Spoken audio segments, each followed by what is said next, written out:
Étendu depuis 30 ans. J'ai 67 7 ans. ans. Chaque jour, je mange une gousse d'ail en entier et je demande s'il y a des effets secondaires. C'est bon, la gousse d'ail c'est bon. Lors des congrès sur la santé, les médecins cardiologues qui sont informés parlent des bienfaits de l'ail. Mais ce que moi je conseillerais, en plus de l'ail, vous prenez par exemple une bouteille d'eau, vous écrasez un morceau d'ail que vous mettez dedans.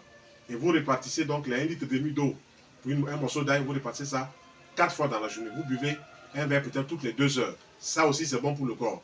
Maintenant, pour faire baisser la tension, il faut travailler sur l'alimentation. À midi, carottes râpées, concombres râpés, choux hachés, un peu d'ail écrasé, tomates écrasées, tout ça avec quoi?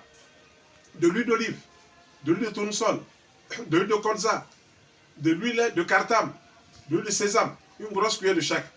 Et il faut permettre à la lumière des artères d'être plus fluide.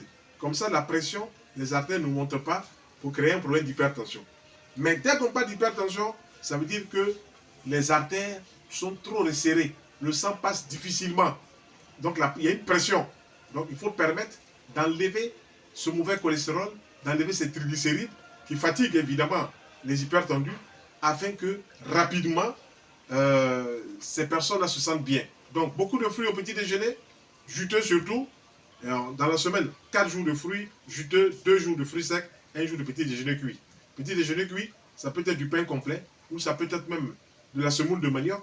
Mais sur la semoule de manioc, on met suffisamment d'oignons, on met du persil, des carottes, et puis on mange avec un poisson non frit. Si le poisson est frit, on enlève la peau. Braisé, on enlève tout ce qui est noir, le goudron, on appelle ça les substances benzoïques. Il faut enlever cela. Le benzopyrène, c'est dangereux pour la santé. Tous les cardiologues, tous les gens qui parlent d'AVC parlent de cela.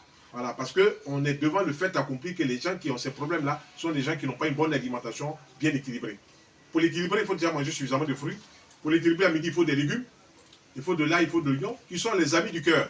Voilà, l'ail est l'ami du cœur, l'oignon est l'ami du cœur. Il faut manger cela pour que les gens se portent bien. Il faut introduire des huiles de bonne qualité, huile d'olive, huile de tournesol, huile de sésame, huile de colza, huile de cartame, huile de soja. Voilà des huiles qui vont faire du bien aux artères. Même si vous mettez une cuillère à soupe de chaque, ça fait 5 cuillères à soupe, c'est bon pour le corps. C'est du cholestérol de bonne qualité. On appelle ça le phytostérol. Le corps se réjouira d'avoir du cholestérol de bonne qualité et rapidement il va chasser le mauvais cholestérol. Alors, les artères respirent, on n'a pas de pression au niveau du cœur, on n'a pas de pression au niveau des reins, et on n'est pas mal à l'aise. Parce que quand vous allez voir le cardiologue, quand vous allez voir le monsieur qui prend le praticien de l'hôpital qui prend votre tension, il vous donne ce qui est là. Maintenant, c'est à vous de dire, bon, quand c'est comme ça, qu'est-ce que moi je vais faire? Il faut réformer l'hygiène alimentaire. Je ne sais pas si je m'explique bien, mais je vous dirai ça chaque fois que si on ne passe pas par une bonne alimentation, on ne peut pas régler le problème de l'hypertension. Voilà. Les médicaments que vous donne au cardiologue, c'est bien, mais manger là, voilà, doit être réglé. Et je reviens toujours à ce que disait notre professeur, Dr André Passemet, quel que soit le père de la maladie, un mauvais régime alimentaire en fuit la mer. Voilà. On voit la maladie, mais qu'est-ce qui a provoqué cela? C'est ça qui nous intéresse. Voilà. Donc je suis en train même de préparer un livre dessus. Je pense, donc je ne suis pas, je pense la tête, mais je pense la plaie, donc je suis. Si je vais mettre un pansement à la plaie, il faut que je suis.